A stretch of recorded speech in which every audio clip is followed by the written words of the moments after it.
Good morning दोस्तों, सभी connect हो जाएं जल्दी से, फिर क्लास स्टार्ट करते हैं। तो एमपीटीओ का जो पेपर देख रहे थे उसका बचा हुआ था कुछ भाग, तो उसको कंप्लीट कर लेते हैं आज यहाँ पे। तो चलिए क्लास को स्टार्ट करते हैं। तो यहाँ पे देखेंगे क्वेश्चन है यहाँ पे,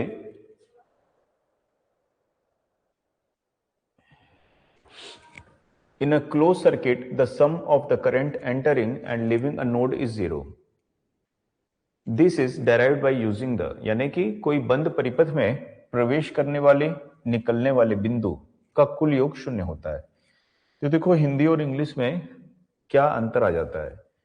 यहां बोला close circuit the sum of current, current का योगफल आने वाली और जाने वाली, और यहां पे क्या बोल दिया, निकलने वाले बिंदु का, जबकि बोलना चाहिए था निकलने वाली धारा।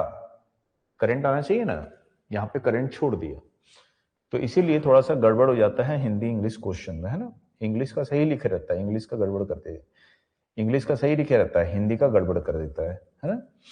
तो यहां पे बोल रहा है कि किसी परिपथ में, है ना, कैसा परिपथ होना चाहिए, बंद। तो आने वाली धारा किसके बराबर है, जाने वाली धारा के बराबर है। तो इनका जो योग है वो क्या होता है, 0 होता है। तो बोल रहा है किसी बंद परिपथ में, ठीक, sum of entering current and leaving a node is 0। तो जैसे इस तरह से यदि हम कोई ऐसा बंद परिपथ बना लें, तो बंद परिपथ हो गया ये इस प्रकार से। तो इस बंद परिपथ का ये क्या कहलाता है, बिंदु, है ना, इसको क्या बोलते हैं, बिंदु। बिंदु को क्या बोलते हैं, संधि बोलते हैं, या इसको जंक्शन बोलते हैं, ठीक। तो इसको नोड भी बोल सकते हैं। तो यहां पे इस पर आने वाली जो धारा है और इससे जो जाने वाली धारा है, तो आने वाली धारा है I1, जाने वाली धारा है I2 और I3। इनका जो बीज गणितीय योग है, तो जब बीज गणितीय योग लेते हैं ना, तो चिन्ह का ध्यान रखते हैं।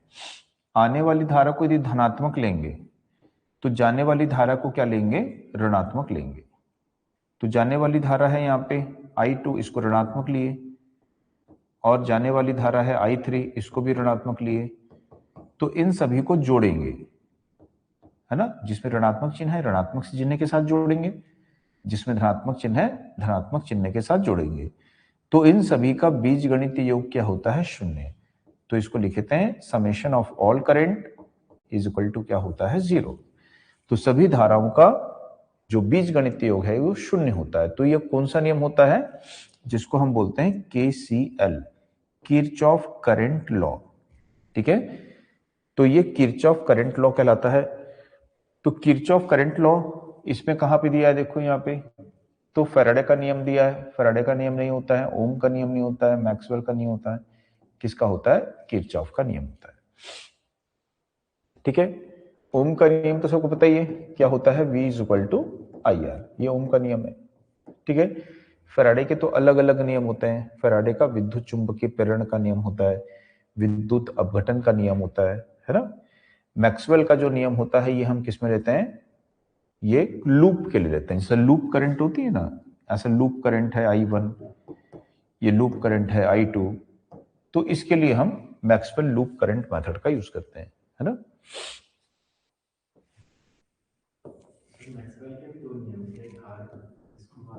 मैक्सवेल के बहुत सारे नियम है।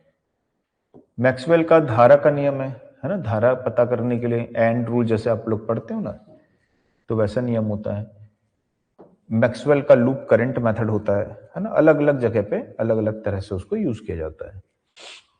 जैसे यह pitch of screw is, screw की पिच किसे कहते हैं।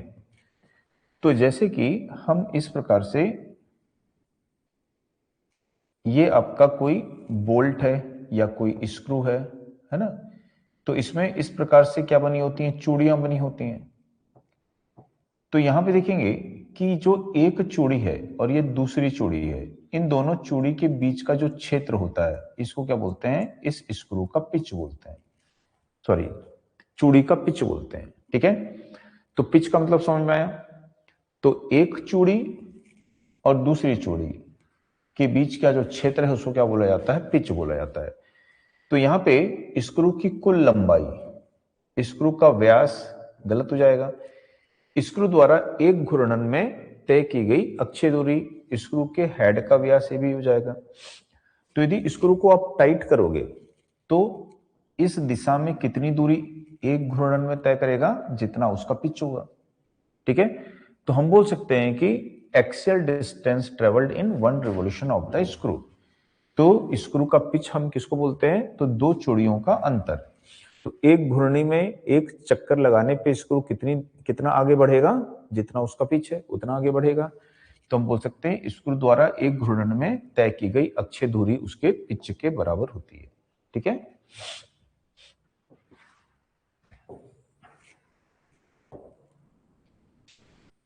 उसके बाद में यहां पे देखिएगा दोस्तों, which type of wiring gives the more mechanical and fire protection. किस प्रकार की वायरिंग आपको सबसे ज्यादा यांत्रिक और आग से सुरक्षा प्रदान करती है। ठीक है, तो यांत्रिक सुरक्षा प्रदान करती है और आग से। यांत्रिक सुरक्षा ने कोई चीज गिरने से, ठोकर लगने से वायरिंग को सुरक्षा देगी, और जलने से, ये जो है ये यांत्रिक सुरक्षा देगी, लेकिन आग से सुरक्षा ये नहीं देगी। तो ये आग से तो सुरक्षा नहीं दे पाएगी क्योंकि लकड़ी की होती है या प्लास्टिक की होती है, जल जाएगी वो। बैटन वायरिंग जो है ना तो ये यांत्रिक सुरक्षा देगी और ना ही आग से। बैटन वायरिंग कैसे करते हैं, लकड़ी की पट्टी के ऊपर में क्लिप लगाते हैं और फिर वायर को लगा के क्लिप को मोड़ देते हैं, है ना। तो ये भी वायरिंग सुरक्षा नहीं देगी। क्लीट वायरिंग ये भी सुरक्षा नहीं देगी, ये खुली हुई वायरिंग है ना, ओपन वायरिंग है ये भी। कंड्यूट वायरिंग जो है ये आपको आग से भी सुरक्षा देगी और यांत्रिक चोट से भी सुरक्षा देगी, जल से भी सुरक्षा देगी। ठीक है, तो यहां पे ऐसा पाइप लेते हैं ना, तो पाइप किसका लेते हैं, लोहे का पाइप ले सकते हो या पीवीसी का पाइप ले सकते हो। तो ज्यादा सुरक्षा चाहिए तो लोहे का पाइप लेंगे और कम सुरक्षा चाहिए तो पीवीसी का पाइप ले लेंगे। तो इसको दीवार के अंदर भी लगा सकते हो, अंडरग्राउंड कर सकते हो, और दीवार की सतह पे भी लगा सकते हो। इसके अंदर से केबल जाती है, तो जब केबल इसके अंदर रहेगी, कोई चीज लोहे का कंड्यूट है, लोहे का पाइप है, कुछ चीज गिरेगी तो आपका वायर कटेगा नहीं, पानी वगैरह गिरेगा तो कटेगा नहीं, आग वगैरह कहीं से आ जाती है तो जलेगा नहीं, है ना। तो कौन सी वायरिंग आप फायर प्रूफ बोलते हैं, इसको फायर प्रूफ होती है। ठीक है, और वाटर प्रूफ होती है, और मैकेनिकल इंजरी यानी यांत्रिक चोट से भी सुरक्षा प्रदान करती है। वो कौन सी वायरिंग होती है, कंड्यूट वायरिंग। तो आजकल सबसे ज्यादा पॉपुलर यही वायरिंग है, कंड्यूट वायरिंग, है ना। इसके बाद भी देखिए, the temperature of a furnace is measured by. तो कोई यदि फर्नेस होता है, जैसे कोई ऐसे भट्टी है, अब इस भट्टी के अंदर का तापक्रम हमको मापना है, तो हम इस तापक्रम को कैसे मापेंगे। तो क्या हम हाइड्रोमीटर का यूज करेंगे। हाइड्रोमीटर क्या मापता है, अपेक्षिक घनत्व या बोलते हो विशिष्ट गुरुत्व को मापता है। ठीक है, तो अपेक्षिक घनत्व बोलते हैं या विशिष्ट गुरुत्व बोलते हैं, इसको मापने का काम ये करता है। तो जैसे विद्युत अपघट्य होते हैं ना सेल वगैरह में, बैटरी में, तो उसके अपेक्षिक घनत्व या विशिष्ट गुरुत्व को कौन मापता है, हाइड्रोमीटर मापता है। टर्म टेस्टर क्या मापता है दोस्तों, धारा को, धारा मापने का काम करता है। पायरोमीटर और क्या है, सेल्सियस मीटर। सेल्सियस मीटर भी क्या मापता है, तापक्रम, लेकिन ये कम तापक्रम मापेगा। जो पायरोमीटर होता है, पायरोमीटर क्या करता है, उच्च तापक्रम को मापता है। ठीक है, तो जो पायरोमीटर होता है, पायरोमीटर में हम किसका सिद्धांत का प्रयोग करते हैं, जो थर्मोकपल होता है ना, थर्मोकपल के सिद्धांत का प्रयोग करते हैं। तो कि इस प्रकार से दो धातुओं को ऐसे जोड़ दिया जाता है और इसकी संधि गर्म होती है, तो इसमें क्या प्रवाहित होती है, धारा। तो पायरोमीटर जो होता है उच्च तापक्रम के मापन के लिए इसको हम यूज करते हैं फर्नेस वगैरह में। या बोलेगा सूर्य जो होता है, सन जो होता है, सन के तापक्रम को मापने के लिए, सूरज के तापक्रम को मापने के लिए किसका प्रयोग किया गया है, ऑप्टिकल पायरोमीटर। ऑप्टिकल क्या बोलेगा, जैसे गली धातु, गली हुई धातु का तापक्रम ज्ञात करने के लिए किसका यूज करते हैं, तो ऑप्टिकल पायरोमीटर होता है। एक रेडिएशन विकिरण पायरोमीटर होता है, विकिरण पायरोमीटर। तो जैसे सूर्य वगैरह होता है, उसका तापक्रम मापने के लिए हम किसका यूज कर सकते हैं? वहां पे विकिरण पायरोमीटर, ऑप्टिकल पायरोमीटर, इनका यूज कर सकते हैं। ठीक, तो ये याद रखना है, पायरोमीटर का यूज हम काय के लिए करते हैं? गली हुई धातु का, ठीक है, या उच्च तापक्रम, इनको मापने के लिए पायरोमीटर का प्रयोग करते हैं।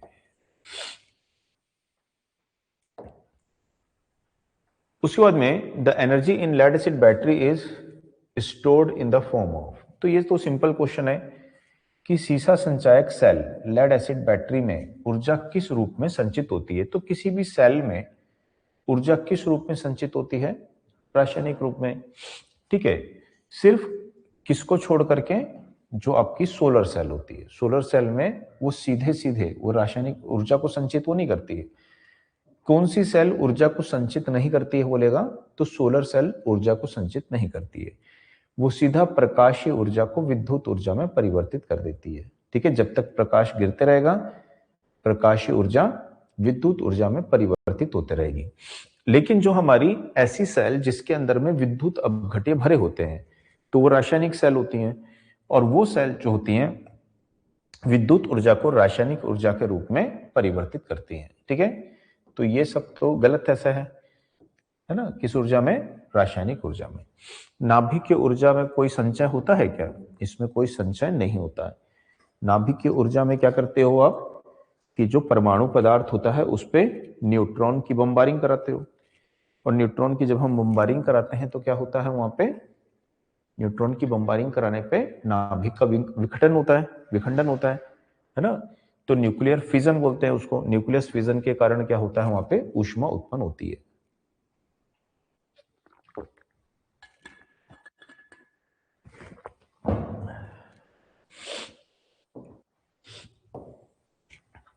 इसके बाद में देखिए, मनुष्य का शरीर क्या है? तो मनुष्य का जो शरीर है, मनुष्य का शरीर क्या है? तो मनुष्य का जो शरीर है ये विद्युत का चालक है, ये विद्युत का चालक है। ठीक, और ऊष्मा का क्या है? कुचालक है। कुचालक या अचालक बोल सकते हो, इंसुलेटर बोल सकते हो। ठीक है, तो मनुष्य का शरीर विद्युत का चालक है और ऊष्मा का क्या है? कुचालक है।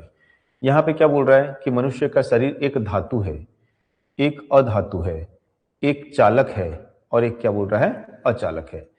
तो मनुष्य का शरीर जो है, क्या वो एक धातु है? तो धातु नहीं है। क्या वो एक अधातु है? क्या वो एक चालक है? तो यस, मनुष्य का शरीर क्या है? विद्युत का एक चालक है। ठीक है, तो ऐसे क्वेश्चन जो होते हैं आधे अधूरे लिखते हैं। मनुष्य का शरीर विद्युत का एक खालिस्तान है, ऐसा बोलना चाहिए कि मनुष्य का शरीर ऐसे विद्युत का एक खालिस्तान है, तो मनुष्य का शरीर विद्युत का एक क्या है? चालक है, ऐसे होता है। ठीक है, लेकिन क्वेश्चन बनाने वाला ये सोचता है कि मैं पहली के समान, जैसे पहली पूछते हैं ना, वैसे क्वेश्चन दे देते हैं, तो क्या आएगा? चालक।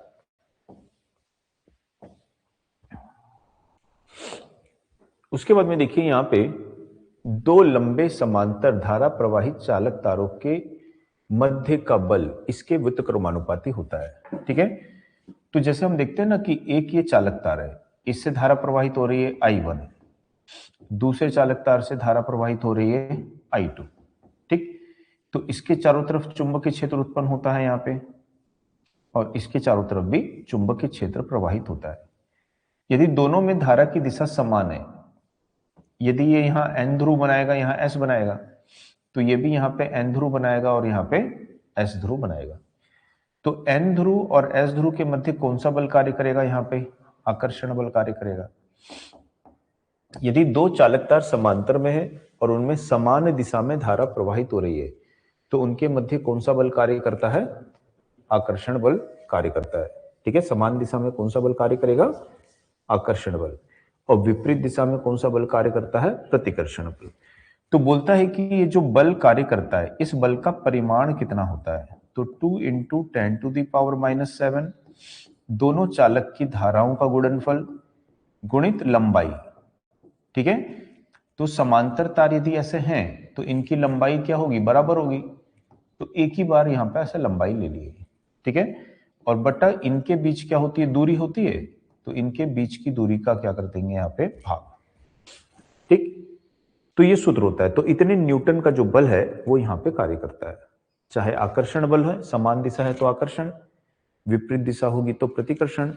तो कोई भी बल हो, इतने न्यूटन का बल कार्य करेगा। तो कितना बल होता है बोल रहा है, तो किसके व्युत्क्रमानुपाती होता है, ठीक है। तो किसके व्युत्क्रमानुपाती होता है, चालक के बीच की दूरी के व्युत्क्रमानुपाती होता है। धारा के गुणनफल के क्या होता है, अनुक्रमानुपाती, ठीक है। त्रिज्या विज्या पे निर्भर नहीं करता है, ठीक है। तो दूरी के क्या होता है, वो व्युत्क्रमानुपाती होता है।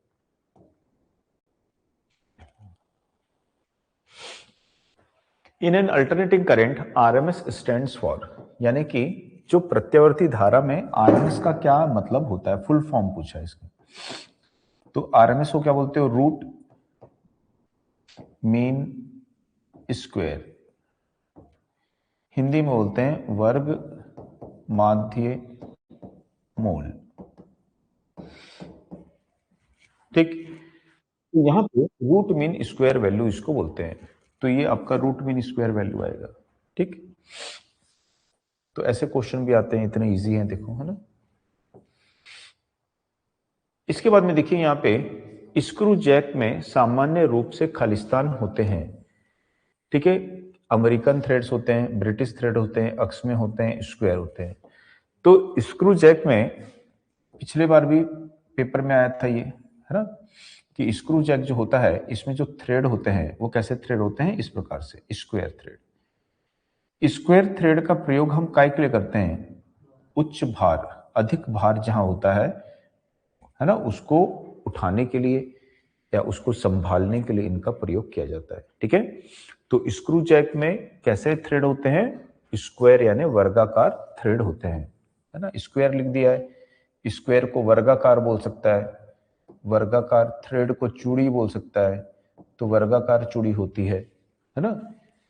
तो याद रखना है स्क्वायर थ्रेड्स इसमें होते हैं। और स्क्वायर थ्रेड का प्रयोग काय के लिए किया जाता है, जहां पे उच्च भार होता है उसको उठाने या संभालने के लिए इसका प्रयोग करते हैं।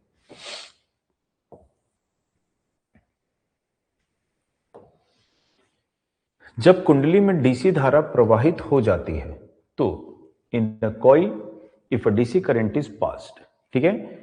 तो यदि कोई कॉइल है, ये कोई कॉइल है, और इस कॉइल से यदि कोई बोल रहा है डीसी धारा प्रवाहित हो जाती है, तो डीसी धारा कैसी होती है, तो समय के सापेक्ष इसका मान कैसा होता है, नियत होता है। यदि ये धारा 10 एम्पियर है तो इस समय पर भी 10 एम्पियर है, इस समय पर भी 10 एम्पियर है, तो समय के सापेक्ष इसका मान परिवर्तित नहीं होता है। तो जो ईएमएफ उत्पन्न होती है वो क्या होती है, L D I by D T होती है। यदि D I by D T यानी क्या है, धारा के परिवर्तन की दर, तो इस समय भी धारा 10 है ना, इस समय भी धारा 10 है, तो धारा परिवर्तित हुई क्या, नहीं हुई। तो धारा के परिवर्तन की दर क्या हो जाएगी, शून्य हो जाएगी। तो शून्य से गुणा करोगे तो कितनी ईएमएफ आएगी, शून्य ईएमएफ आएगी। तो यदि किसी कॉइल को या किसी चालक तार को यदि हम डीसी धारा प्रवाहित करते हैं तो उसके चारों तरफ जो चुंबकीय क्षेत्र है वो तो उत्पन्न होगा, चुंबकीय क्षेत्र उत्पन्न होगा यहां भी, लेकिन वो चुंबकीय क्षेत्र परिवर्तित नहीं होगा। वो चुंबकीय क्षेत्र कैसा होगा, स्थिर चुंबकीय क्षेत्र होगा।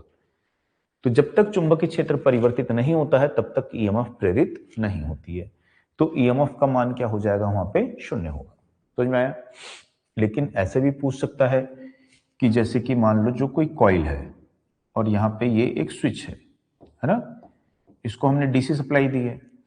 तो जैसे हम स्विच को बंद करते हैं तो इस परिपथ की धारा शून्य से क्या होती है, उच्चतम मान तक बढ़ती है।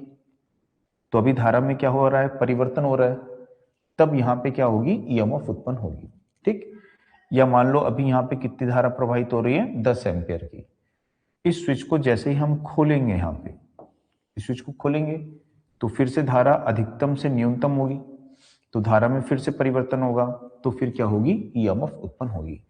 तो डीसी सर्किट में, ठीक है, डीसी सर्किट में किसी भी कुंडली में धारा कब परिवर्तित होती है? जब स्विच को बंद करते हैं या चालू करते हैं, तो केवल उसी दौरान ईएमएफ उत्पन्न होती है। तो यदि बोलेगा कि डीसी परिपथ में ईएमएफ कब उत्पन्न हो गया, किसी कॉइल को डीसी सप्लाई देते हैं तो उस कॉइल में ईएमएफ कब उत्पन्न होती है? तो दो ही स्थिति में होती है, जब स्विच को हम जोड़ते हैं और जो स्विच को हम तोड़ते हैं, या स्विच को ओपन करते हैं या क्लोज करते हैं, ठीक है। बाकी सामान्य स्थिति यानी उसको बोलते हैं स्टडी स्टेट स्थिति, स्टडी स्टेट कंडीशन इसको बोलेंगे। उसमें धारा के परिवर्तन की दर शून्य होती है, कोई भी ईएमएफ उसमें प्रेरित नहीं होती है। तो यहां पे हमारा आंसर क्या आएगा? प्रेरित वोल्टेज निर्मित होती है, निर्मित नहीं होती है, कुंडली में वोल्टेज दुगना हो जाता है, तो हमारा क्या आएगा? प्रेरित वोल्टेज उत्पन्न नहीं होती है।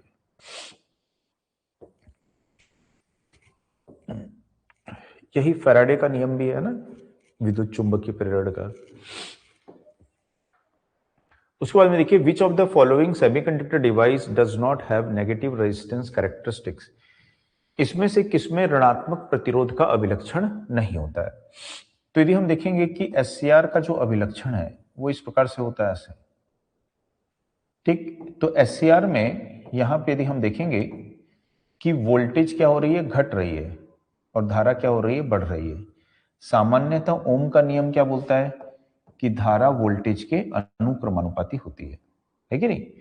यदि धारा बढ़ रही है इसका मतलब वोल्टेज बढ़नी चाहिए, लेकिन यहाँ पे वोल्टेज घट रही है और धारा बढ़ रही है, तो वोल्टेज घट रही है और धारा बढ़ रही है, मतलब अनुक्रमानुपाती नहीं है, तो उसको क्या बोलते हैं? ऋणात्मक प्रतिरोध बोलते हैं। यूजेटी जो होता है, यूजेटी में भी ऋणात्मक प्रतिरोध का क्षेत्र होता है ऐसे, ठीक।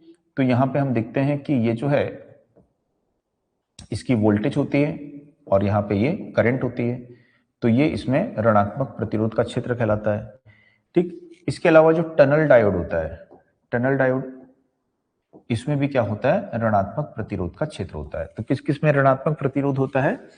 टनल डायोड में, यूजेटी में और एससीआर में, ठीक है। एफईटी जो है इसमें ऋणात्मक प्रतिरोध नहीं होता है, तो यही हमारा आंसर आएगा। किसमें नहीं होता है बोला है, तो किसमें नहीं होता है? एफईटी में नहीं होता है।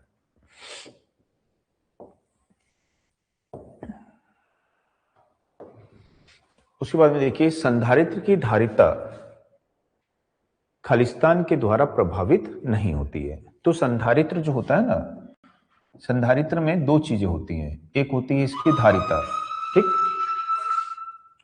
तो संधारित्र की जो धारिता होती है वो होती है epsilon not epsilon r into a बटा क्या होती है? डी होती है। दूसरा होता है इसका संधारित्र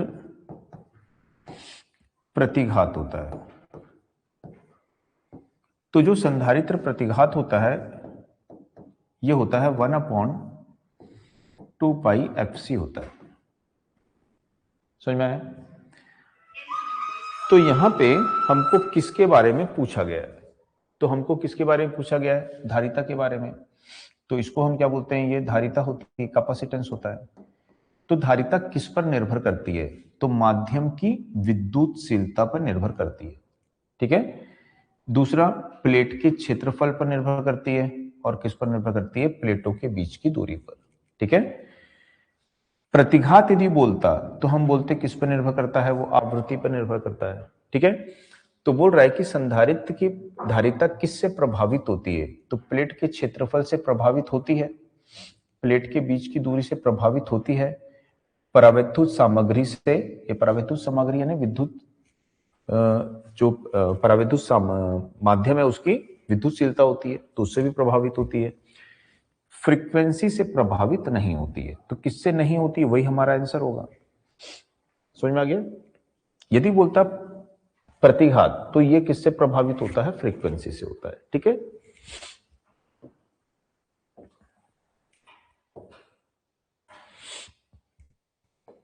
उसके बाद में निम्न में से कौन सा पदार्थ चुंबकत्व को स्थायी रूप से नहीं रोकता है? तो कौन सा पदार्थ जो है चुंबकत्व को स्थायी रूप से नहीं रोकेगा?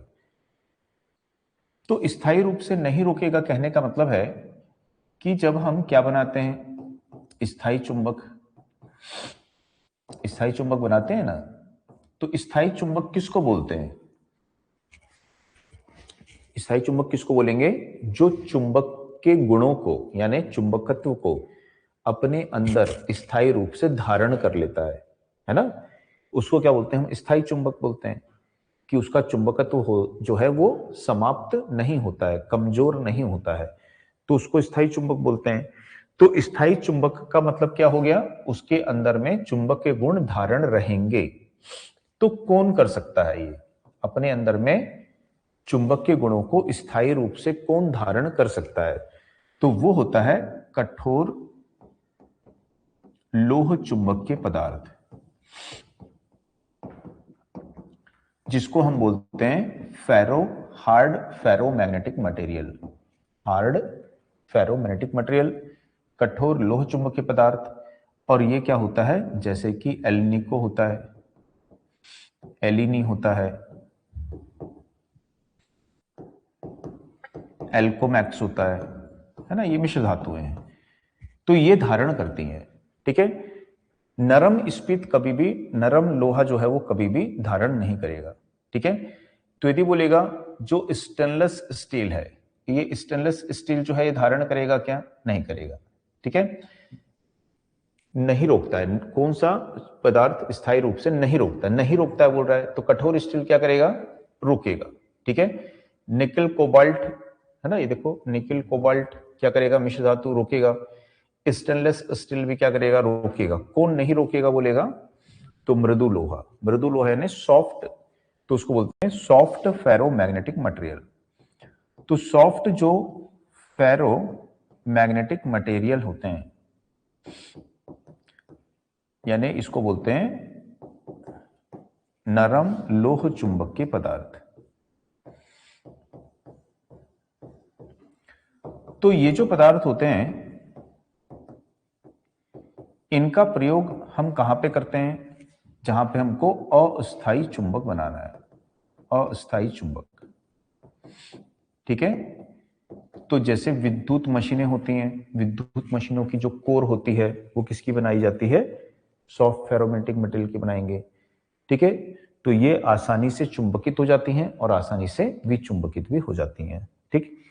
या फिर जो इलेक्ट्रिक बेल होती है ना, इलेक्ट्रिक रिंगर बोलते हैं, इलेक्ट्रिक बेल बोलते हैं, विद्युत घंटी, उसमें इसका यूज करते हैं, रिले वगैरह में इसका यूज करते हैं, है ना, ट्रांसफार्मर की कोर बनाने के लिए। तो उन सब में हम किसका यूज करते हैं? नरम लोह चुंबकीय पदार्थ का प्रयोग करते हैं। तो ये सब कठोर में आते हैं, ठीक। और ये किस में आता है? मृदु लोहा नरम लोह चुंबकीय में आता है। तो ये स्थायी रूप से संचित नहीं करता है।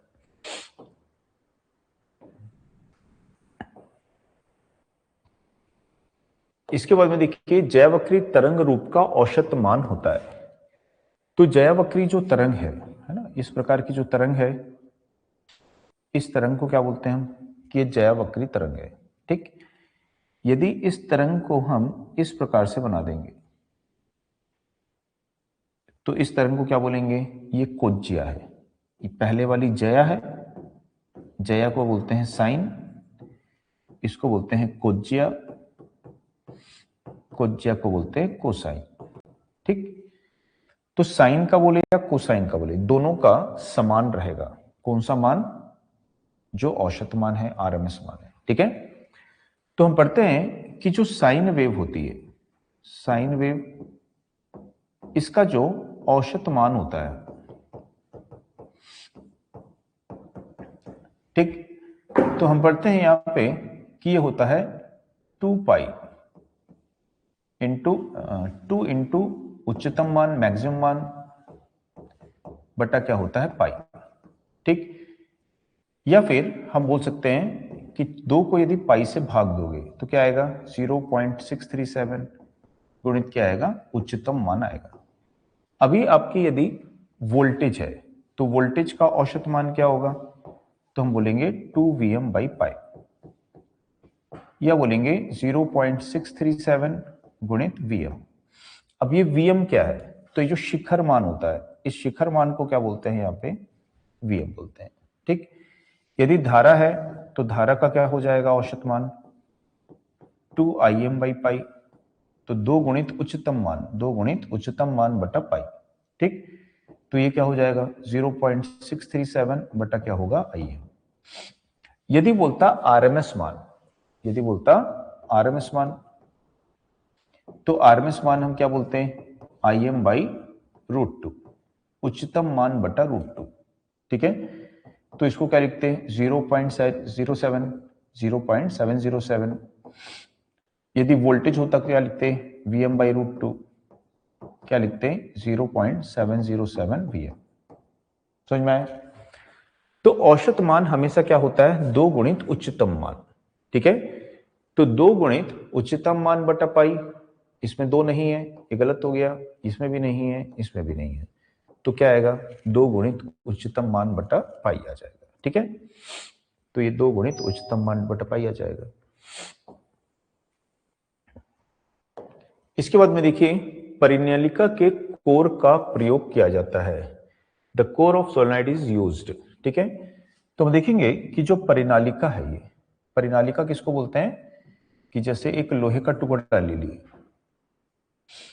और इस लोहे के टुकड़े के ऊपर में हमने इस कुंडली को लपेट दिया, कॉपर तार की कुंडली को, तो इसको बोलते हैं सोलेनॉइड, परिनालिका इसको बोलते हैं। ठीक है, तो इसमें जो हम कोर यूज करेंगे, क्या तांबे की यूज करेंगे? तांबे की कोर हम कभी भी नहीं यूज करते कहीं पर भी। लोहे की, कैसे लोहे की? नर्म लोहे की। तो नर्म लोहा क्या होता है आसानी से चुंबकित भी हो जाता है और विचुंबकित भी हो जाता है, तो इसीलिए इसका प्रयोग करेंगे। एल्यूमिनियम और तांबे, इनकी कोर का कभी प्रयोग नहीं किया जाता है ना, इनके वायर बनाए जाते हैं, तो ज्यादातर हम कौन से वायर का प्रयोग करते हैं? तांबे का, क्योंकि तांबे की प्रतिरोधकता कम होती है ना, और उसकी धारा घनत्व ज्यादा होता है, तो उसका आकार छोटा हो जाता है, पतला हो जाता है उसका व्यास।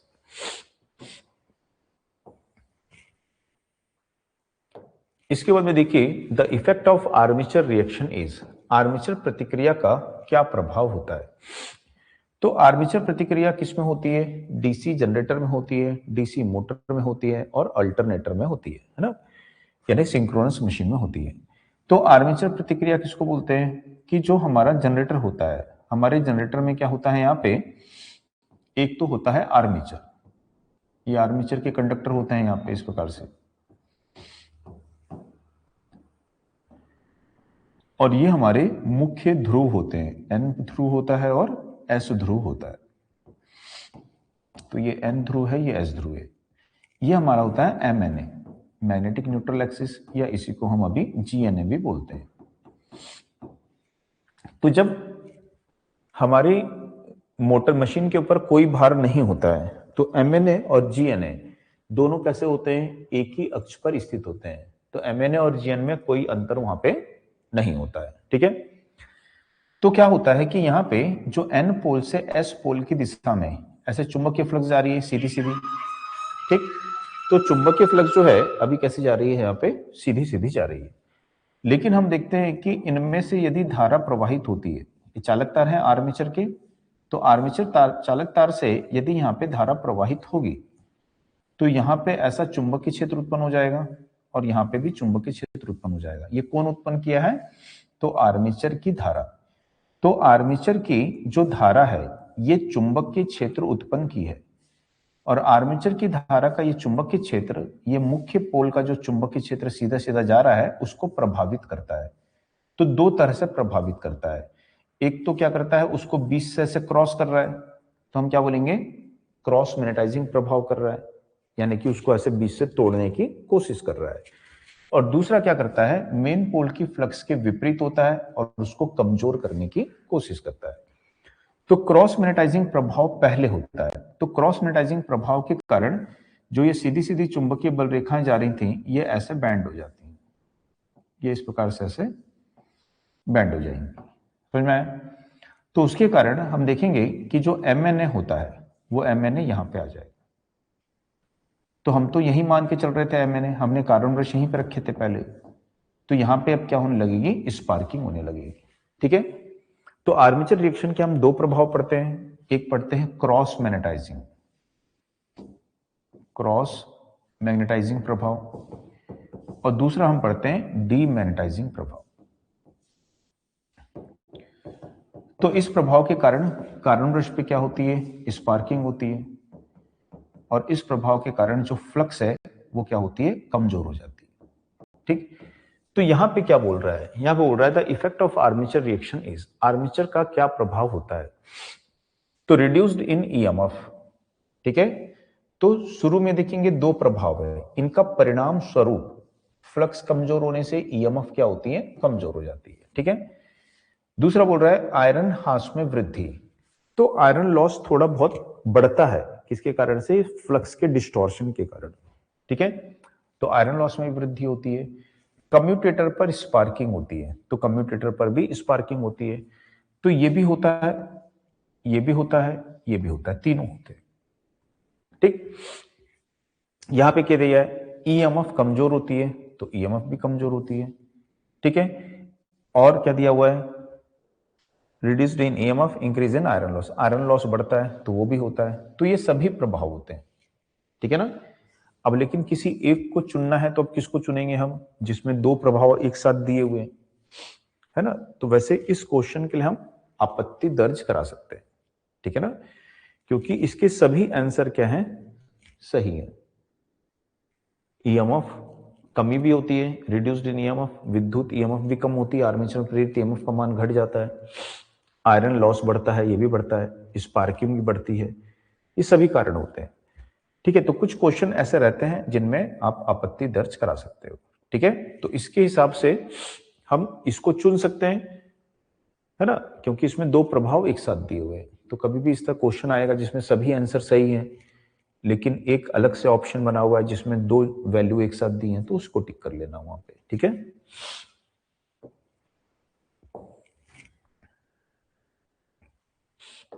इसके बाद में देखिए the rating of fuse is always expressed in, तो फ्यूज की जो रेटिंग है उसको हम किसमें व्यक्त करते हैं, तो फ्यूज की रेटिंग को हम किसमें व्यक्त करते हैं, एम्पियर में, धारा में, है ना, तो एम्पियर में फ्यूज की रेटिंग को व्यक्त करते हैं। ठीक, तो फ्यूज की रेटिंग का मतलब क्या होता है, वह धारा जिसको फ्यूज बिना गर्म हुए, बिना खराब हुए सामान्य स्थिति में प्रवाहित कर सकता है, वो उसकी क्या कहलाती है, धारा रेटिंग। कि जैसे मार्केट से आप फ्यूज खरीद के लाए हो 10 एम्पियर का, तो इतनी धारा को सामान्य रूप से प्रवाहित कर सकता है, यदि धारा इससे ज्यादा होगी तब फ्यूज गल के क्या होगा, टूट जाएगा। समझ में आया। अब यहां पे ये तो हो गई फ्यूज की रेटिंग। अब यदि बोलता है फ्यूज की जो भंजन, ठीक है, क्षमता है, भंजन क्षमता को क्या बोलेगा, ब्रेकिंग, ब्रेकिंग या रप्चरिंग कैपेसिटी, तो फ्यूज की ब्रेकिंग या रप्चरिंग कैपेसिटी किसको बोलते हैं, तो इसको किसमें मापा जाता है, तो इसको हम किसमें मापते हैं, एमवीए। ठीक है, तो फ्यूज की रेटिंग को एम्पियर में और फ्यूज की भंजन क्षमता यानी ब्रेकिंग या रप्चरिंग कैपेसिटी को किसमें मापा जाता है, एमवीए में। दूसरा एक फ्यूजिंग फैक्टर इसमें बहुत बार आता है, fusing factor, fusing factor, fusing factor को हिंदी में क्या बोलेंगे, प्रगलन गुणांक। तो जो फ्यूजिंग फैक्टर है ये किसका अनुपात होता है, ठीक है, तो यह होता है फ्यूजिंग करंट या मिनिमम फ्यूजिंग करंट बोलते हैं इसको, और होता है करंट रेटिंग। तो इन दोनों का अनुपात होता है, तो मिनिमम फ्यूजिंग करंट और करंट रेटिंग का क्या होता है, ये अनुपात। इसका मान पूछता है कि कितना होता है, तो फ्यूजिंग फैक्टर का जो मान है वो हमेशा 1 से क्या होता है, अधिक होता है। फ्यूजिंग फैक्टर का मान क्या होता है, हमेशा 1 से अधिक होता है। ठीक है, अलग अलग फ्यूज के लिए इसका मान अलग अलग होता है। जैसे हम देखेंगे एचआरसी फ्यूज, तो एचआरसी फ्यूज यानी हाई रप्चरिंग कैपेसिटी का फ्यूजिंग फैक्टर 1.45 होता है। ठीक है, और यदि बोलेगा रिवायरेबल फ्यूज जो होते हैं, रिवायरेबल किटकैट फ्यूज, इसका होता है लगभग 1.9 से 2 होता है। समझ में आया। तो ये जो है ना, ये बहुत ज्यादा एग्जाम में पूछा जाता है, तो इसको आपको ध्यान में रखना है ना। फ्यूज में लिखे हो आप लोग सब, नोटबुक में है आपके, है ना सब। इसके बाद में देखिए लघु संधारित्र के लिए ओम मीटर की रीडिंग क्या होती है। तो हमने पढ़ा है कि संधारित्र को जो मापते हैं, इसका जो परीक्षण करते हैं, इसकी जो टेस्टिंग करते हैं, संधारित्र के परीक्षण के लिए हम किसका प्रयोग करते हैं यहाँ पे, तो ओम मीटर का प्रयोग करते हैं, है ना, ये पढ़े हो आप लोग। तो ओम मीटर का प्रयोग हम यहाँ पे करते हैं। तो ओम मीटर का ऐसा पैमाना होता है और इस पैमाने पर मार्किंग होती है, एक तरफ 0 ओम होता है और एक तरफ अनंत ओम होता है, और इसकी ये सुई होती है, पॉइंटर होता है यहाँ पे, ठीक। तो यदि हम इस संधारित्र को पहले क्या करेंगे, अनावेशित कर लेंगे, दोनों वायर को टच करके डिस्चार्ज कर लेंगे। डिस्चार्ज करने के बाद में इसको लगाएंगे। यदि ये प्रारंभ में क्या दर्शा रहा है यहाँ पे 0 ओम, और फिर क्या दर्शा रहा है अनंत ओम, तो आपका कैपेसिटर क्या है, सही। यदि प्रारंभ 0 ओम दर्शा रहा है, ठीक, और फिर आपका कुछ किलो ओम दर्शा रहा है, तो इसका मतलब कैपेसिटर क्या है, लीकेज। और लगातार यदि 0 ओम दर्शा रहा है तो इसका मतलब कैपेसिटर क्या है आपका, शॉर्ट है। शॉर्ट यानी लघु परिपथ है, ठीक है। तो लघु संधारित्र यानी लघु परिपथ, वही शॉर्ट सर्किट। संधारित्र के लिए ओम मीटर की रीडिंग क्या होती है, लगातार 0 दर्शाती है, ठीक है। तो लगातार क्या होगी, वो 0 दर्शाएगी, तो लगातार 0 दर्शाती है। इसके बाद में देखिए तुल्यकाली मोटर तब चलती है जब उसके पास स्लिप होती है। स्लिप का मतलब क्या होता है, स्लिप का मतलब होता है कि जो हमारी ये स्टेटर है, स्टेटर में वाइंडिंग क्यों है ना, और स्टेटर वाइंडिंग को आप क्या दोगे, आप 3 फेज सप्लाई दोगे, और बीच में क्या है यहाँ पे आपका ये रोटर है, ये है ना, और ये रोटर के ध्रुव हैं। तो जब इसको स्टेटर को हम 3 फेज सप्लाई देते हैं तो ये चुंबक के फ्लक्स उत्पन्न करती है, यानी कि यहाँ पे चुंबक के ध्रुव उत्पन्न होते हैं स्टेटर में। जैसे मान लो यहाँ पे एक एस ध्रुव हो गया है और यहाँ पे एन ध्रुव, तो ये एस ध्रुव यहाँ पे तुल्यकाली गति से घूमता है और ये एन ध्रुव भी तुल्यकाली गति से घूमता है। तो ये किसका चुंबकीय फ्लक्स है, स्टेटर का। और जो रोटर है, ये रोटर भी यदि इसी के साथ में लॉक हो जाता है और रोटर भी उसी के साथ साथ तुल्य सिंक्रोनस गति में घूमता है, तुल्यकाली गति में घूमता है, तो हम क्या बोलेंगे कि दोनों एक साथ साथ तुल्यकाली गति में घूम रहे हैं। तो रोटर और स्टेटर, स्टेटर की गति और रोटर की गति, दोनों की गति के बीच का जो अंतर है, इसको यदि हम स्लिप गति से भाग दे देते हैं, मतलब सिंक्रोनस गति से भाग दे देते हैं, तो इसको क्या बोलते हैं, स्लिप, ठीक। तो यदि दोनों की गति समान है, जिस गति में है ना, तुल्यकाली मोटर में क्या होता है, रोटर और स्टेटर दोनों चुंबक के रूप से लॉक होकर के एक साथ घूमते हैं, तो दोनों की गति का अंतर क्या होता है, 0। तो इसमें स्लिप का मान क्या होता है, तो तुल्यकाली मोटर केवल तब चलती है, तब कार्य करती है जब उसमें स्लिप का मान क्या होता है, 0 होता है, ठीक है। स्लिप का मान ऋणात्मक कब हो सकता है, तो जब रोटर की गति बढ़ जाएगी, किससे, सिंक्रोनस गति से। तो वो सब केवल किसमें होता है, प्रेरण मोटर में, प्रेरण जनरेटर में होता है, ठीक है। तो यहां पे हमारा क्या आएगा, आंसर 0 आएगा। इसके बाद में the alternator in a generating station are connected in, alternator जो है जनरेटिंग स्टेशन में किस प्रकार से कनेक्टेड होते हैं, किस प्रकार से संयोजित होते हैं। तो जैसे हम जनरेटिंग स्टेशन क्या कहीं पे भी यदि हम अल्टरनेटर यूज करेंगे, तो अल्टरनेटर हम सामान्यतः कैसा यूज करते हैं, स्टार संयोजित, है ना। हमारा अल्टरनेटर जो बनाते हैं ना, उसके आर्मेचर में जो वाइंडिंग करते हैं वो कैसी होती है, स्टार संयोजित होती है, और इसके न्यूट्रल को क्या कर देते हैं हम यहाँ पे, ग्राउंड कर देते हैं, ठीक। तो अल्टरनेटर की आर्मेचर वाइंडिंग हमेशा कैसी होती है, स्टार संयोजित होती है, जिसके न्यूट्रल को क्या कर दिया जाता है, यहाँ पे ग्राउंड कर दिया जाता है, ठीक है ना। तो हमारा क्या आएगा, डेल्टा नहीं आएगा, स्टार आएगा, स्टार डेल्टा भी नहीं आएगा, डबल स्टार भी नहीं आएगा, क्या आएगा, स्टार, ठीक है।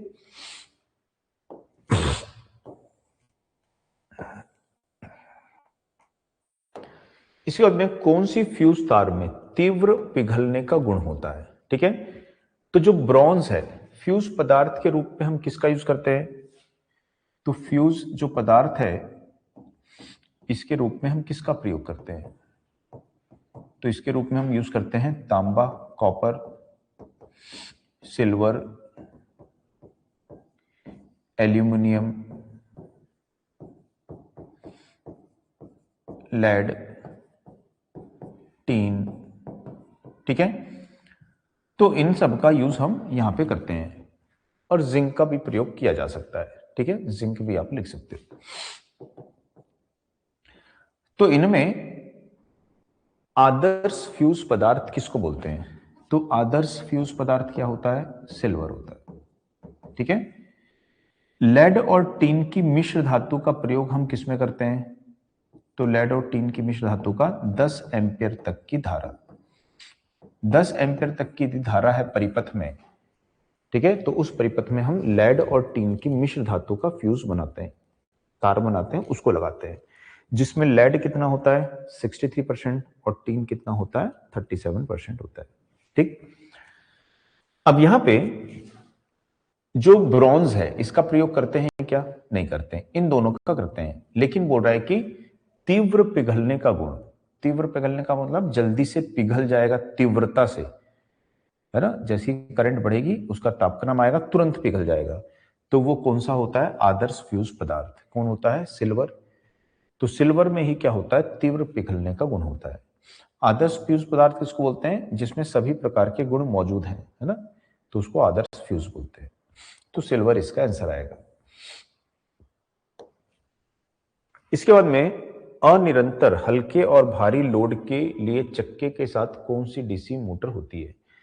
तो बोल रहा है कि अनिरंतर, अनिरंतर यानी हमेशा एक समान नहीं रहेगा, तो अनिरंतर को ही क्या बोलते हैं? इंटरमिटेंट। हल्के और भारी लोड यानी कि लोड बार बार क्या हो रहा है? घट रहा और बढ़ रहा है। तो मैंने कई बार बताया है, जहां पर लोड बार बार घटता और बढ़ता है उसको क्या बोलते हैं? Intermittent torque load. तो वहां कौन सी मोटर का यूज करते हैं? डिफरेंशियल या कम्युलेटिव? कम्युलेटिव कंपाउंड मोटर का यूज करते हैं। ठीक है, दूसरा मैंने बताया था कि इस मोटर के शाफ्ट पर हम क्या लगाते हैं? यहाँ पे एक लोहे की भारी व्हील को लगाते हैं, जिसको क्या बोलते हैं? फ्लाई व्हील बोलते हैं।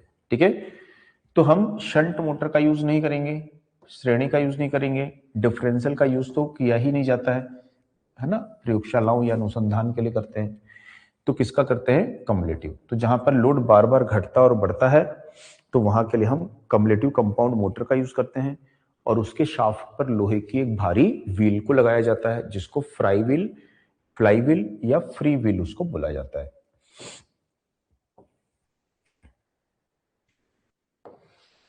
For a sinusoidal wave form factor is, तो फॉर्म फैक्टर जो होता है इसको हम के एफ से दर्शाते हैं, है ना, फॉर्म फैक्टर को के एफ से दर्शाते हैं, और ये किसका मान होता है? तो आरएमएस वैल्यू और एवरेज वैल्यू का अनुपात होता है। तो जो साइन वेव है, ये सूत्र हो गया, फॉर्म फैक्टर का सूत्र हो गया। इसी सूत्र से हम साइन वेव का निकालते हैं।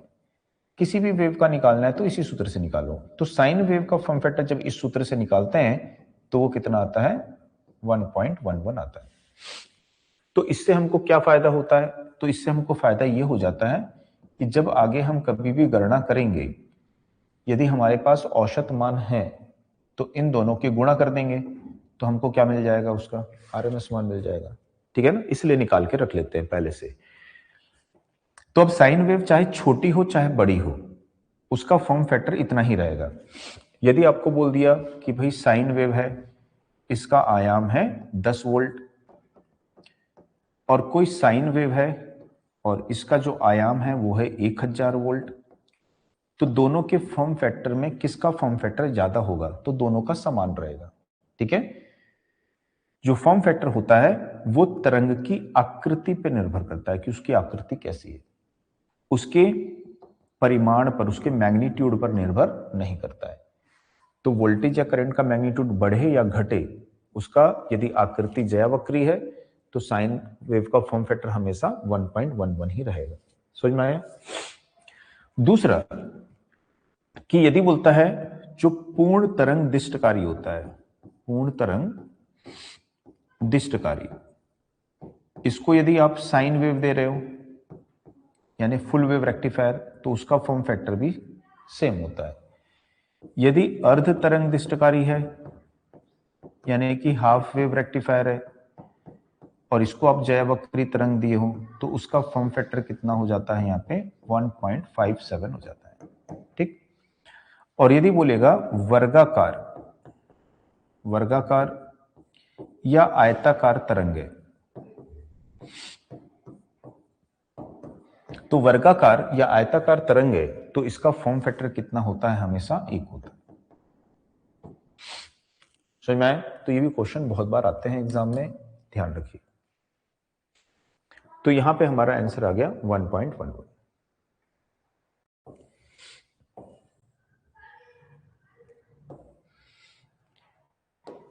इसके बाद में स्वप्रेरित विद्युत वाहक बल। तो स्वप्रेरित विद्युत वाहक बल का क्या सूत्र होता है? तो EL इज इक्वल टू क्या होता है, L di/dt। तो ये होता है स्वप्रेरित विद्युत वाहक बल, सेल्फ इंड्यूस्ड ईएमएफ जिसको बोलते हैं। ठीक है। तो ये कब उत्पन्न होता है? तो ये कब उत्पन्न होता है, जैसे कि ये कोई कुंडली है और इस कुंडली से धारा प्रवाहित हो रही है, तो ये धारा जो है इसमें परिवर्तन करना है। तो जैसे मान लो हमने एक रेजिस्टेंस जोड़ दिया और इस रेजिस्टेंस को घटा रहे हैं, बढ़ा रहे हैं, बार बार चेंज कर रहे हैं, तो इससे प्रवाहित होने वाली धारा में क्या होगा, परिवर्तन होगा। तो इससे जुड़ी हुई जो फ्लक्स है उस फ्लक्स में भी परिवर्तन होगा, जिससे इसमें ईएमएफ उत्पन्न हो जाएगी। तो उसको क्या बोलेंगे, स्वप्रेरित विद्युत वाहक बल।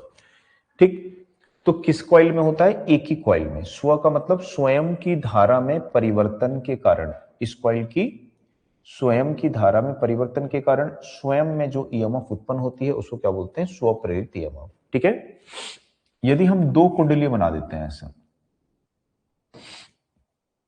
और इसकी धारा को परिवर्तित करते हैं यहां पे, जिससे इसकी फ्लक्स दूसरी वाली कुंडली पे जाके परिवर्तित होती है, तो इसमें जो ईएमएफ उत्पन्न होगी उसको क्या बोलोगे, अन्योन, म्यूचुअली इंड्यूस्ड ईएमएफ। ठीक है। तो अन्योन कब होती है, जब दो होते हैं। तो अन्योन होती है जब एक ही कुंडली होती है, तो क्या होती है, स्व होती है, सेल्फ होती है। तो बोल रहा है कि EMF induced due to the current flowing through a neighbouring coil, यानी समीपवर्ती कुंडली के कारण, उसको क्या बोलते हो आप, अन्योन बोलते हो। कुंडली में इसके प्रेरित के कारण उत्पन्न होने वाला विद्युत वाहक बल, EMF developed in the coil due to its own current, own inductance, स्वयं के इंडक्टेंस के कारण। Voltage drop across the coil, voltage drop बोल रहा है, the current flowing through the coil, सिर्फ करंट फ्लो होने से नहीं होगा, परिवर्तन होना चाहिए। ठीक है। तो बोलेगा कि धारा में कुंडली में धारा प्रवाहित होने से क्या ईएमएफ उत्पन्न होगी, नहीं, परिवर्तन होना चाहिए। इसके साथ में परिवर्तन जुड़ा होता तो इसको टिक करते, इसमें परिवर्तन जुड़ा नहीं है। तो ईएमएफ जो डेवलप होती है कॉइल में वो किसके कारण से होती है, उसके स्वयं के इंडक्टेंस के कारण। तो जो ईएमएफ उत्पन्न होती है स्वयं के इंडक्टेंस के कारण होती है और करंट के परिवर्तन के कारण होती है। तो मैं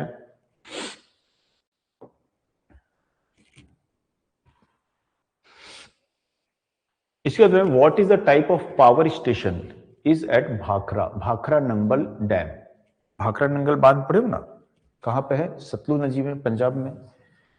तो भाखरा नंगल बांध जो है, बांध में कौन सा यूज करोगे आप, जल प्रपात, जल संयंत्र यूज करोगे, है ना। तो थर्मल पावर प्लांट कहां यूज करते हैं, इसको कहां यूज करते हैं, जहां पे कोल माइन होती है, कोल खदान होती है, वहां पे इसका प्रयोग किया जाता है, जिससे कोयले के ट्रांसपोर्ट का खर्चा कम हो जाए। ठीक है। जल विद्युत संयंत्र का प्रयोग कहां करोगे, जहां बांध होती है, पानी होता है, इसका यूज करोगे। इसका तो आप कहीं पे भी यूज कर सकते हो, है ना। सौर का भी कहीं पे भी यूज कर सकते हो। तो यहां पे हम देखेंगे कि भाखरा नंगल डैम जो है उसमें हम किसका यूज करेंगे, जल विद्युत संयंत्र का। बांध बनाया गया, पानी को संचित किया गया और पानी की स्थितिज ऊर्जा को हमने फिर विद्युत ऊर्जा में परिवर्तित कर लिया। ठीक है। तो ये जीके टाइप का क्वेश्चन हो गया, जीके टाइप का हो गया क्वेश्चन, है ना वो। अब इसमें देखिए यहां पे क्या दिया हुआ है कि 11 volt line at dead and employees the insulator. तो ये क्वेश्चन को कैंसिल कर दिया है, क्योंकि इसमें कुछ गड़बड़ था। क्या गड़बड़ है इसमें है? 11 वोल्ट की कोई लाइन नहीं होती है। लाइन हमारी क्या होती है? 11 केवी। तो 11 केवी की लाइन जो है उसके डेड एंड पर हम किसका यूज करेंगे? तो हम स्ट्रेन इंसुलेटर का यूज करेंगे। ऐसे इंसुलेटर की एक डिस्क को ऐसे लगा देंगे।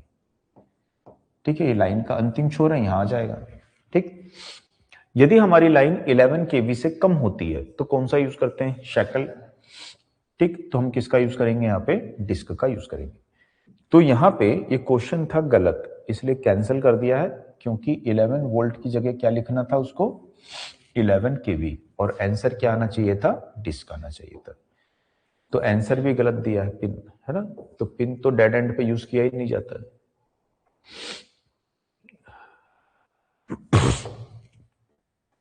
उसके बाद में देखो, लोह चुंबकत्व पदार्थ।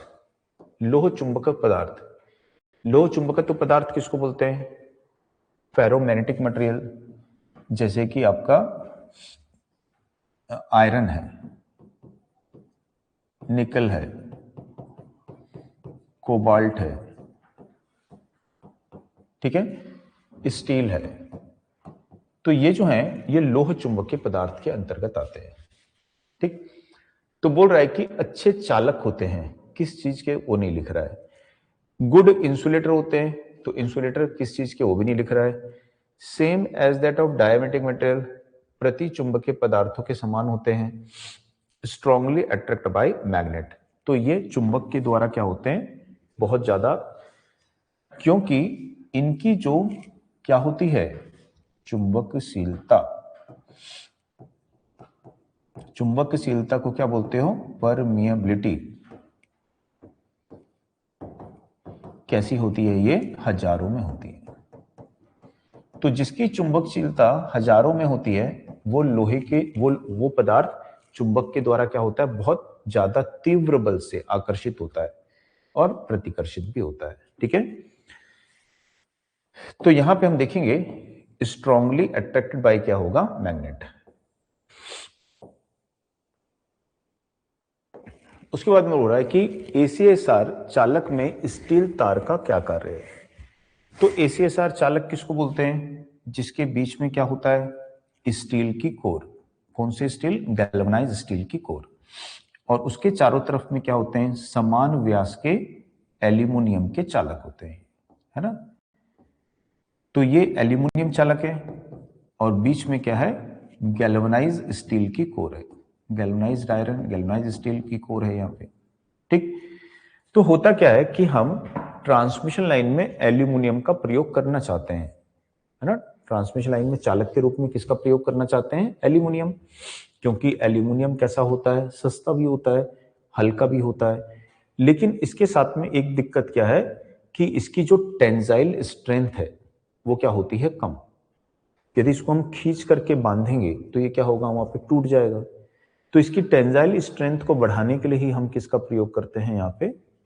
तो टेंजाइल स्ट्रेंथ को क्या बोलोगे? तनन सामर्थ्य या तनाव सामर्थ्य बोलोगे। तो उसको बढ़ाने के लिए हम किसका प्रयोग करते हैं? जीआई की कोर का प्रयोग करते हैं। तो इस चालक तार को क्या बोला जाता है? अब एसीएसआर कंडक्टर। ठीक है, तो एसीएसआर का फुल फॉर्म क्या होता है? Aluminium conductor steel reinforce. ठीक है, तो एल्यूमिनियम कंडक्टर हो गई ये, और स्टील रेनफोर्स। रेनफोर्स का मतलब होता है दृढ़ता प्रदान करना। तो स्टील जो है उसको दृढ़ता प्रदान करता है। तो बोल रहा है कि एसीएसआर चालक में स्टील की तार का प्रयोग क्यों किया जाता है? अधिक धारा प्रवाहित करने में? नहीं, ये तो नहीं करेगा, प्रतिरोध होता है उसका ज्यादा। लाइन का प्रतिरोध कम करने के लिए, लाइन में यांत्रिक तनाव लाने के लिए। तो लाइन में नहीं बोलेंगे, चालक में। चालक में यांत्रिक तनाव को बढ़ाने के लिए, यांत्रिक तनाव को लाने के लिए इसका प्रयोग किया जाता है। समझ में आया?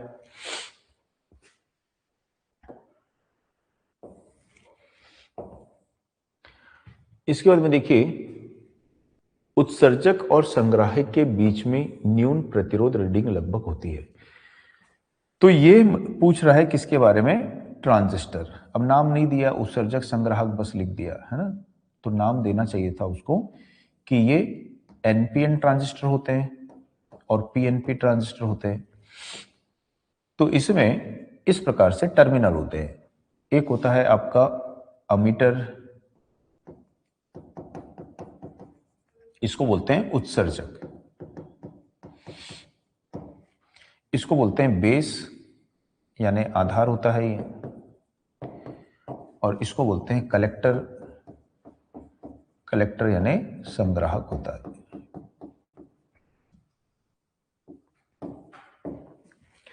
तो ये हो गया उत्सर्जक और ये हो गया संग्राहक। तो इनके बीच में बोल रहा है कि उत्सर्जक और संग्राहक के बीच की न्यून प्रतिरोध रीडिंग कितनी होती है। तो इन दोनों के बीच में प्रतिरोध कितना होगा, ठीक है।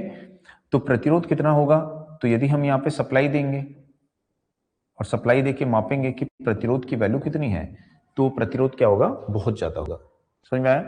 तो 100 या कम होगा नहीं, 1000 होगा नहीं, तो किसमें होगा, किलो ओम में, ठीक है, या मेगा ओम में होगा। तो कितना होगा वो, 10,000 ओम या उससे क्या होगा, अधिक होगा, ठीक है। समझ में आ गया। यदि यहां पे हम देखते हैं इन दोनों के बीच में, इन दोनों के बीच में प्रतिरोध कितना होता है,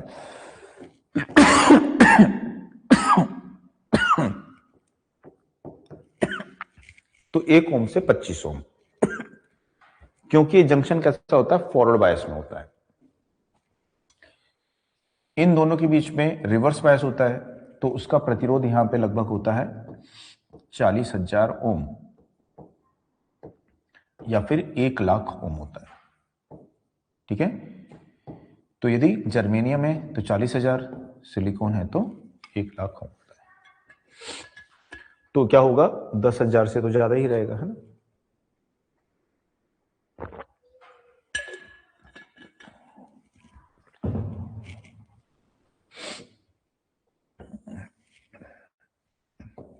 इसके बाद में इसको देखिए, ट्रांसफार्मर तो बहुत सिंपल है, किस सिद्धांत पे काम करता है, ठीक है। म्यूचुअल इंडक्शन, स्व इंडक्शन, फ्लेमिंग के नियम, किरचॉफ के नियम, ठीक है। तो किस पे कार्य करता है। अब यदि यहां पे लिख देता ऑटो ट्रांसफार्मर, तो ऑटो ट्रांसफार्मर किस सिद्धांत पे काम करता है, स्वप्रेरण के, ठीक है। तो याद रखिएगा ऑटो ट्रांसफार्मर स्वप्रेरण पे आएगा, लेकिन सिर्फ ट्रांसफार्मर पूछा है मतलब 2 वाइंडिंग, है ना।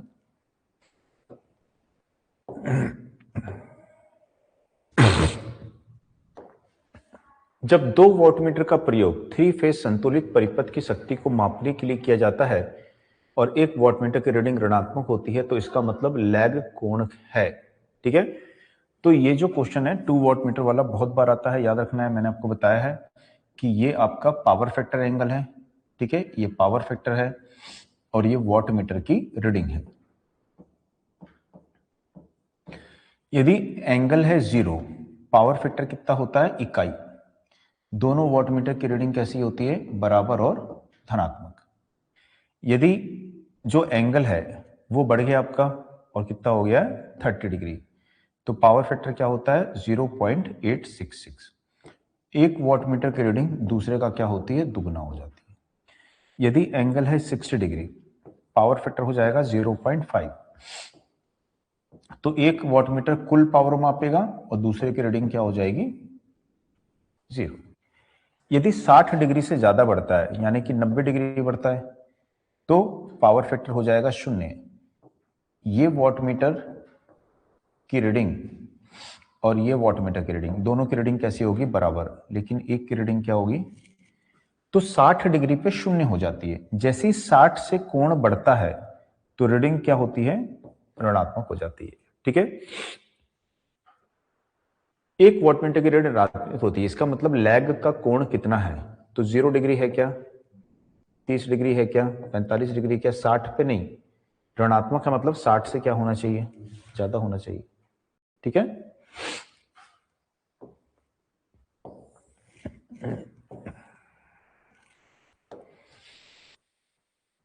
द वॉटमीटर हैज, वॉटमीटर में क्या होता है, तो वॉटमीटर में कितनी कुंडली होती है पूछ रहा है ना। तो वॉटमीटर में कितनी कुंडली होती है दोस्तों, तो ऐसे 2 कुंडली होती हैं, एक को क्या बोलते हो करंट कॉइल और एक क्या होती है प्रेशर कॉइल। करंट कॉइल को कैसे जोड़ते हो, लोड की श्रेणी में, और प्रेशर कॉइल को कैसे जोड़ते हो, समांतर में।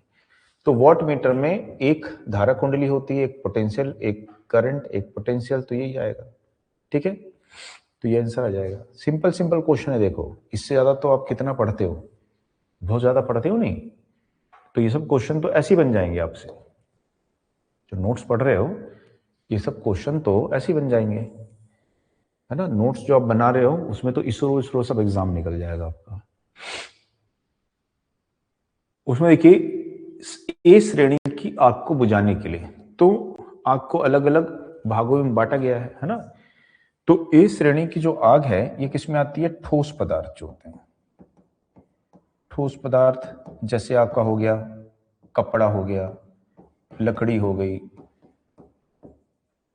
ठीक, कागज हो गया, तो इन सब में लगी हुई जो आग है उसको क्या बोलते हैं, ए श्रेणी की आग बोलते हैं। तो इसके लिए हम किसका प्रयोग करते हैं, तो आप प्रेशराइज वाटर किसका यूज करते हो, दाब युक्त जल। तो यहां पे कार्बन डाइऑक्साइड का यूज किसके लिए करते हैं, किसमें लगी हुई आग के लिए, विद्युत में लगी हुई आग के लिए, ठीक है। शुष्क पाउडर भी हम विद्युत में लगी हुई आग के लिए करते हैं। इसका आप प्रयोग कर सकते हो झाग टाइप के अग्निशमन यंत्र का, ठीक है। वैसे पेट्रोल वगैरह में लगी हुई जो आग होती है ना, ऑयल वगैरह में, उसके लिए करते हैं। अब यहाँ पे दिया नहीं है कुछ और, तो हम किसको यूज कर सकते हैं, झाग टाइप के।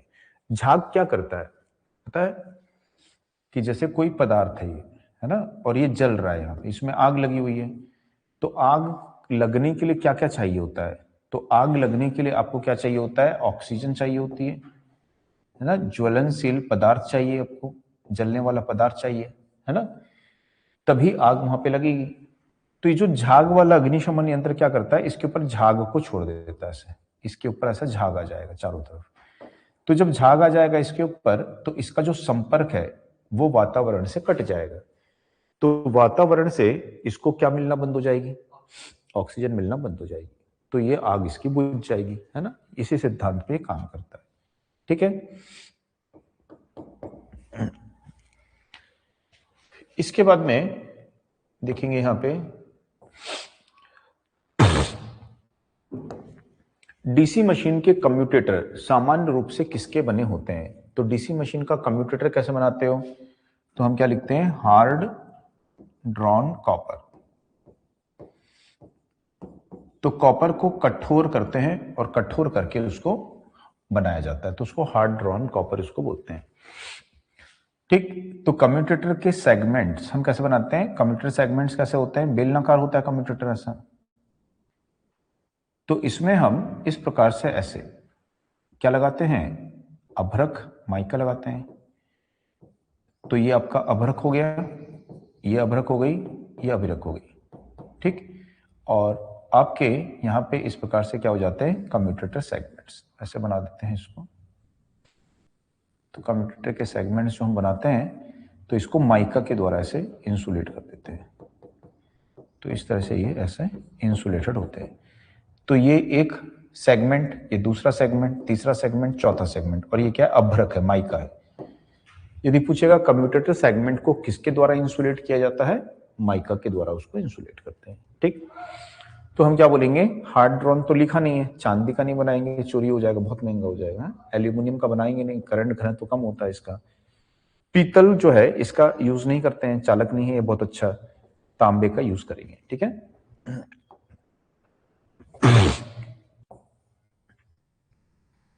इसके बाद में देखिए, प्रदीप्त नलिका को जब डीसी आपूर्ति द्वारा काम में लिया जाए तो चाप को स्थिर, कुछ गलत कर दिखा, fluorescent lamp tube when work from DC supply will contain the following stabilize the arc. अब देखो हिंदी और इंग्लिश में क्या होता है, यहां पे क्या लिख दिया, आर्क, है ना, और यहां लिख दिया चाप। ये होता है किसमें, मैथ्स में। मैथ्स में इसको बोलते हैं हम चाप वृत्त में, और वो वाला चाप बना दिया यहाँ पे। यहां उसको लिखना चाहिए था चिंगारी। आग का मतलब क्या है, आर्क का मतलब क्या है, चिंगारी लिख सकता था वहां पे, तो पूरा मीनिंग ही चेंज हो जाता है। तो इसमें बोला कि आपको थोड़ा सा ना, जब भी आपको लगता है कि कुछ गड़बड़ है क्वेश्चन में, तो एक बार इंग्लिश में नजर डालो, तब आपको समझ में आएगा कि वो क्या पूछना चाह रहा है। तो फ्लोरोसेंट ट्यूब जो होती है, when work from DC supply will contain the following stabilize the arc. तो जो ट्यूबलाइट बोलते हैं ना, फ्लोरोसेंट ट्यूब यानी क्या होता है, ट्यूबलाइट। तो जो ट्यूबलाइट होती है, इस ट्यूबलाइट को आप एक तो स्टार्टर लगाते हो ये ऐसे, इसको आप एसी में भी यूज कर सकते हो, इसको आप डीसी में भी यूज कर सकते हो, दोनों सप्लाई में यूज कर सकते हैं। तो यदि हम डीसी सप्लाई में इसको यूज करते हैं तो जो हमारी ये चोक होती है ना, इस चोक के श्रेणी में हम क्या करते हैं, प्रतिरोध लगाते हैं। इसको क्या बोलते हैं, ब्लास्ट रेजिस्टेंस। तो ये इस ब्लास्ट का एक रेजिस्टेंस की तरह कार्य करता है, क्योंकि एसी में तो इसका प्रतिघात होता है जो धारा को सीमित कर लेता है, डीसी में प्रतिघात काम करता नहीं है, डीसी में प्रतिघात का मान 0 हो जाता है। तो जब ट्यूबलाइट ऑन हो जाती है तो ऑन होने के पश्चात उसकी धारा को कौन सीमित करेगा, तो हम मान लेते हैं कि हमने एक श्रेणी में प्रतिरोध जोड़ दिया है और ये इस ब्लास्ट का प्रतिरोध है जो अब धारा को सीमित करने का काम करेगा। समझ में आया? तो समझ में आ गया। तो fluorescent tube when worked from DC supply will contain the flowing to stabilize the arc. तो यहाँ पे जो आर्क उत्पन्न होती है यानी उसमें जो धारा प्रवाहित होती है उसको सीमित करने का काम कौन करता है? यदि ये एसी सप्लाई बोलता तो सिर्फ एसी सप्लाई में क्या रहता है, चोक, प्रतिरोध का यूज वहां पे नहीं करते।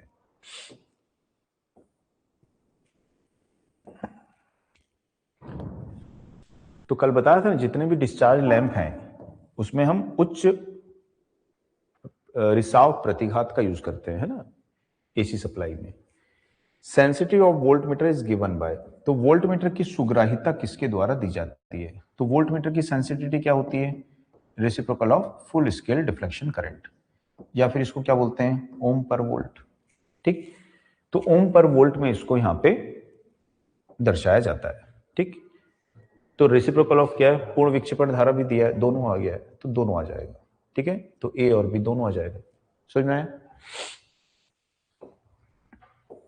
तो ये भी इंपॉर्टेंट होता है, इसमें से भी क्वेश्चन आते हैं। इसमें देखिए यहाँ पे इलेक्ट्रिकल मशीन की कोर में एडी करंट निम्न के द्वारा न्यूनीकृत की जाती है। तो ये तो कई बार आता है कि कोई मशीन है तो एडी करंट यानी क्या हो गया, भंवर धारा। भंवर धारा हानि कैसे कम कर सकते हैं? लेमिनेटेड कोर का। किसके द्वारा लेमिनेट करते हो? वार्निश। तो वार्निश के द्वारा लेमिनेट करोगे इसको, है ना, कल भी पढ़े थे इसको। तो इतनी बार पढ़ लेते हैं वो तो एकदम याद हो जाता है, लेकिन कभी भी ओवर कॉन्फिडेंस में नहीं रहना है, क्वेश्चन को पूरा पढ़ के ही आंसर टिक करना है ना। एक शब्द भी चेंज होने से मीनिंग चेंज हो जाती है। तो यहाँ पे देखेंगे 4 पोल वाले 1500 आरपीएम पर घूमने वाले अल्टरनेटर द्वारा उत्पन्न वोल्टेज की फ्रीक्वेंसी क्या होगी? तो अल्टरनेटर की गति का सूत्र पता है, 120 F/P। तो गति दे दिया है आपको, 120 हो गया। ठीक, फ्रीक्वेंसी निकालना है, पोल है 4, तो 4 से इसको भाग दे दो, ये 0 से ये 0 कट जाएगा, है ना, ऐसे कट जाता है प्रॉब्लम में। 4 से इसको भाग दे दो 3, 3 से इसको भाग दे दो तो 50, तो कितना आ जाएगा, 50 हर्ट्ज आ जाएगी। तो 50 हर्ट्ज आ जाएगी।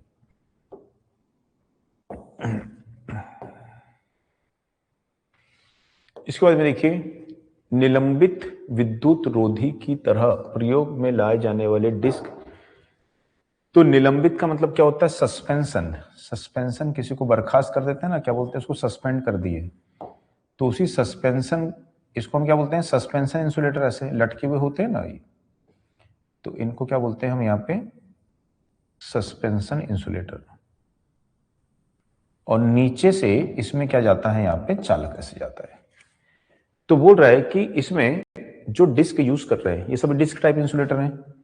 प्रत्येक डिस्क कितनी वोल्टेज के लिए होती है, 11 kV की वोल्टेज के लिए होती है। तो बोल रही है डिस्क का तल कैसा है, तो ये क्या है, डिस्क का तल है। ये कैसा दिख रहा है आपको, क्षैतिज दिख रहा है। अभी यदि यही स्ट्रेन इंसुलेटर होता तो स्ट्रेन इंसुलेटर में जो इंसुलेटर है उसको ऐसे यूज करते हैं, तो डिस्क का तल कैसा हो जाता, ऊर्ध्वाधर। तो सस्पेंशन इंसुलेटर में क्षैतिज रहता है और स्ट्रेन में ऊर्ध्वाधर, तो हमको सस्पेंशन इंसुलेटर बोला है। तो क्या होगा, क्षैतिज तल में डिस्क यहां पे लगी होगी। ठीक है,